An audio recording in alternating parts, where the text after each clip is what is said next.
Damn it, Myrtle. Damn kids are on the lawn again. Hi guys, it's Kaya from Blush Up Brush Up, and I'm back again to show you an old age tutorial, and this is going to be specifically for theatrical makeup. I don't think that this is necessarily close-up worthy for film, but it is suitable for theater. So all of your lines are going to be a little bit darker than they would be on film, and you're going to have a little bit less detail than you would for film.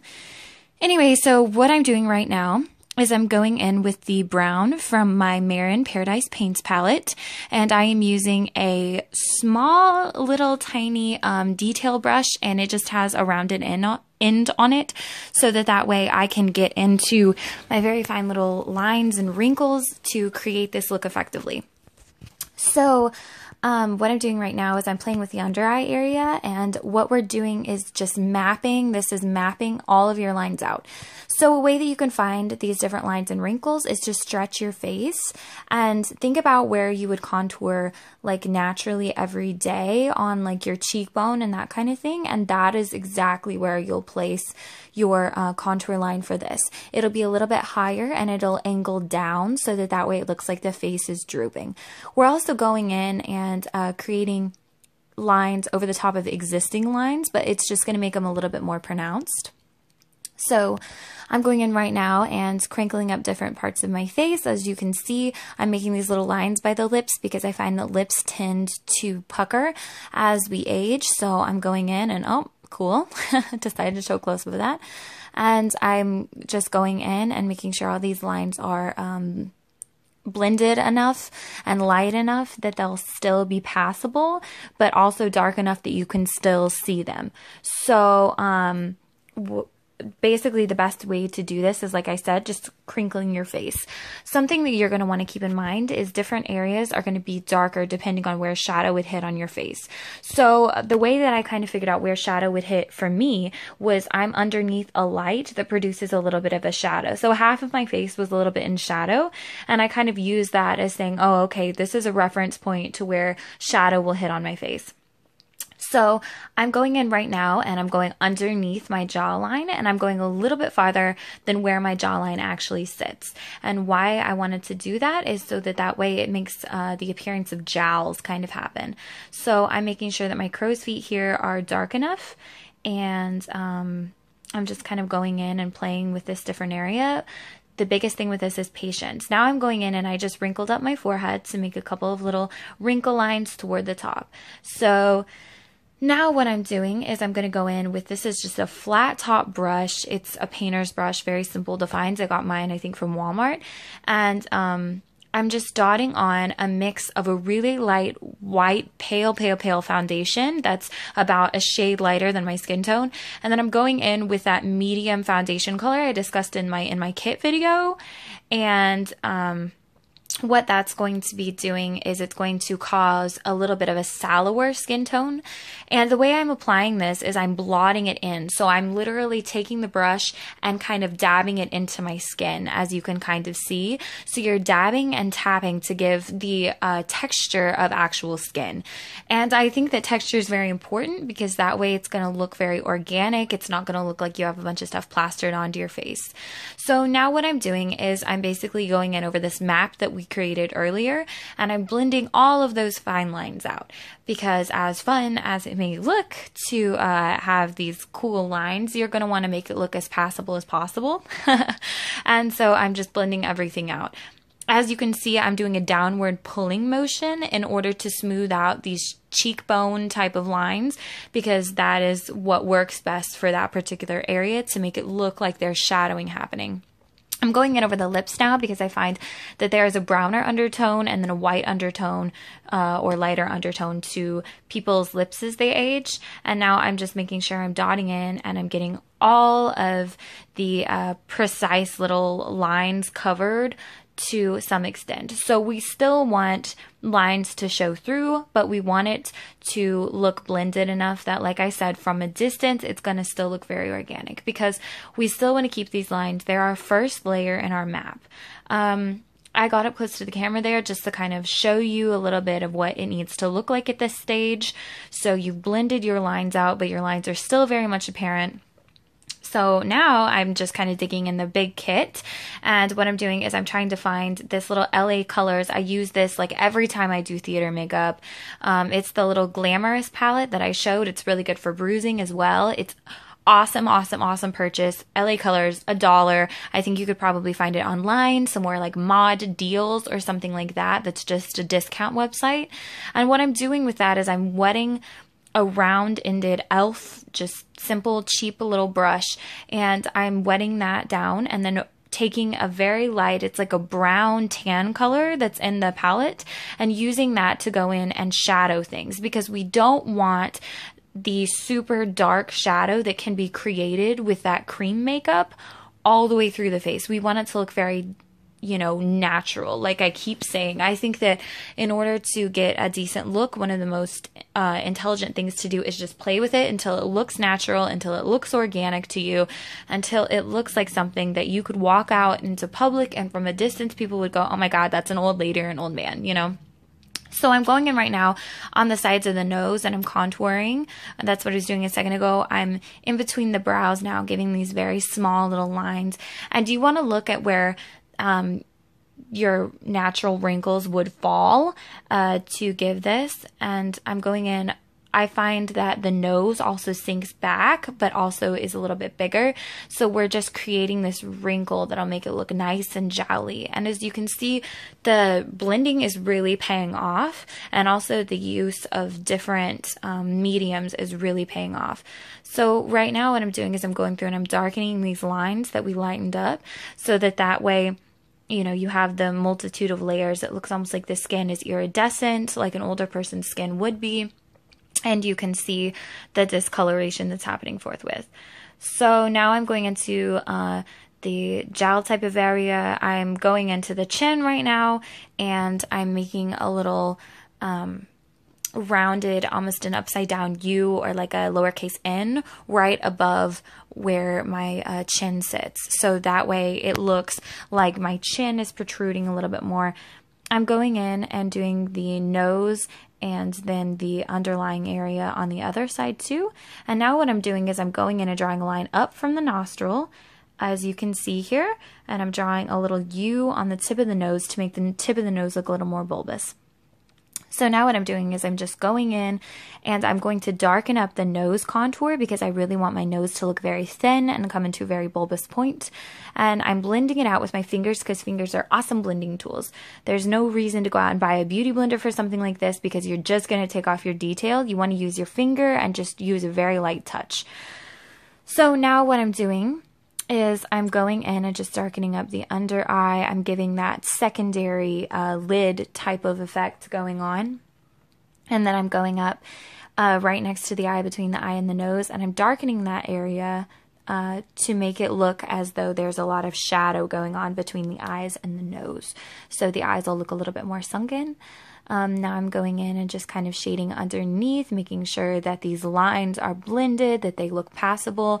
If your wrinkles don't exactly line up on both sides, that's totally okay. It's not something you need to be worried about. You just need to keep on moving with it. So just darkening everything up, and you can kind of see the effects start to come together. Now, just make sure that you have the areas that would be darker. Keep in mind you can use a lamp to make some shadow. Darken up those areas that would naturally be a little bit darker, which is what I'm doing here. And as you can see, I'm just kind of getting in close to take a look at myself and see how it's looking in the camera. Darkening up that brow furrow. And I find that if you use a deeper color, like a more concentrated color in the center of the brow furrow, it makes it look a lot more passable. So make the inside a little bit darker and then feather out to your outside edges of your brow ridge and make them very, very thin and very light. And the same goes for crow's feet. Make them a little bit darker closer to the eye and then make them a little more blended farther away. So I'm just going in and I'm patting in some more brown in this area, really trying to sharpen that hollow, really make that definition occur. And this works best with a little bit bigger brush, but I went ahead and decided to use this brush anyway. I would suggest a simple dome powder brush and a little bit of dry eyeshadow with that. Keep in mind my brush is wet and I've been using wet So I'm using that same little palette that I have, just that Glamorous from LA Colors eyeshadow palette, and I'm using that with an angled, or well, it's not really an angled brush, it's a powder brush, and I'm pinching it to give it an angle. I ran that across that bottom row of shadows, which are all in the color set of brown, and I just went in underneath that area that I've created to be my cheekbone. I went in under there, I put some in under the chin, and I put some in near the top of the chin as well to give it some shadow, because shadow is really what's going to sell this, as you can see. So now I'm going in and blending everything out with my finger. I'm going to go in with another kabuki brush that's a little bit thicker, and I'm going to put some more underneath to create that jowl area. I'm also dabbing a little bit into the forehead to help out with any discoloration. Now I'm using a really small detail brush, and I'm going in with my brown from the Marin palette again, and we're creating liver spots right now, and the best way to do that is to take the brush and just dab it into your skin, as you can see I'm doing here. So I'm literally just patting it. We don't want these to be too symmetrical, but I do find that they are in similar places near the hairline of older people predominantly. So I'm just going to keep them, the discoloration going throughout that forehead area, but not as big. So now I'm just using little tiny dabs with the brush, and I'm just blending because I'm very conscious that we don't want it to look too pronounced. So as you can see, I've got those liver spots happening up there, but I want to blend them out. Now what I'm going to do is I'm going in with that same cream color from Marin, which is that dark brown, and I'm dotting that into the skin. So I'm literally just taking the brush and pressing the points into the skin. And you can see that as I do that, it gives the appearance of maybe like a freckle, which is actually going to be sort of like pores. So I go in with my finger and I'm just blending this out. And I find that if you blend with your finger, it's going to just sink into the skin really well. It's not going to look too pronounced. So I'm going in, I'm concentrating this toward the cheeks. I want a little bit less on the forehead because I already have my liver spots up there. But I'm doing some on both of my cheeks and some on my nose as well, because the nose is getting a little bit pale looking compared to the rest of the face. So we're going to try to blend that in by giving it that aging. And yeah, so I'm just going in and dotting it in. Yeah, I like that. It looks cool. All right. And now I'm going to be going in with a little bit of red. And what the red is going to do is it's going to give a natural blush to the cheeks, because I find that there's almost a rosacea type of blush that extends across the cheeks of older people, usually accompanied with some drier skin. So we're just dabbing that in and it gives some nice color. Also, you can put little red spots in on different sections of the face, because that will give just a really nice even canvas.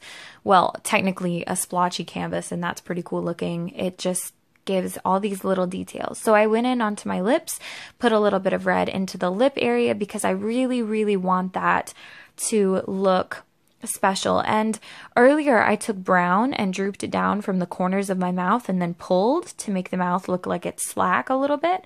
And so now I'm going in with that red and just going over the top.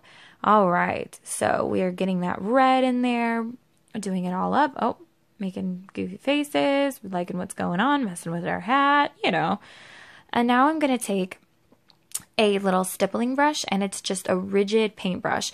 And I took a little bit of my water, mixed it with my Marin paint, and now I'm just pulling my finger over that brush to give little blotches. And you got to be careful. Normally close your eye for this, close your eyes, but I'm being a daredevil and an idiot, so I've got my eyes open. Don't do that. And I'm just splotching that in because that'll give the look of aging effects. So here's the thing. I have it all over my thumb. I'm getting some tissue paper to clean it off my thumb. And another thing that we're going to do is we're going to powder everything up a little bit first so nothing moves too much. And then I'm going to go in with some of that toilet paper and I'm going to blot out the more harsh of the dots because I don't want it to look like the splatter is super.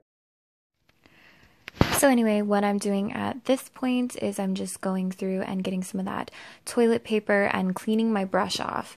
And then I'm going to go in with a white. And what the white will do, this is also from my Marin Paradise Paints palette, is it's going to create a highlight.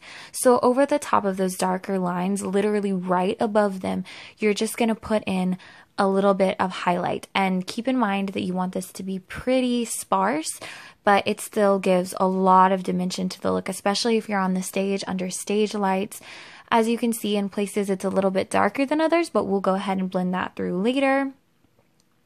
So just going in and highlighting all of the areas that light would naturally hit.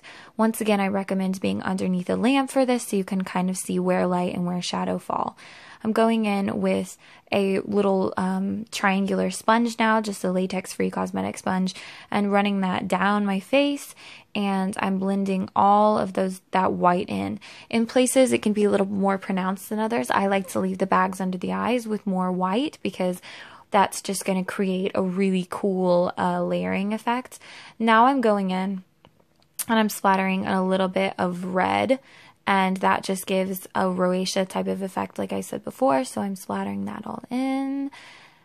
All right, and now I'm going in with, I went in with a little bit of white, and I'm going to be taking this white now and blending it out with some toilet paper, but that'll give the appearance of paleness on the face and also the natural highlight that we have that surrounds like our pores and areas like that. So just blend that out by dabbing some toilet paper over the top of it. And oh no, I'm looking for my cotton balls. So what I'm doing with my cotton ball is I'm taking some latex, and well, first I'm going to take some of that white paint from the Mirror in Paradise palette, and I'm dipping that in to my eyebrows and just making sure that the eyebrows are really pronounced. Then what I'm going to do is I'm going to apply a little bit of Vaseline to the edges of the eyebrow, and I'm going to put a little bit of latex on some torn up cotton ball, and I'll just put a tiny bit on the edges to make it look a little crazy. And so anyway, going in and making sure that that eyebrow really looks nice and stable and just really cool. And yeah, that's what that section is. And here is the overall effect that we have. So there's my little grumpy old man.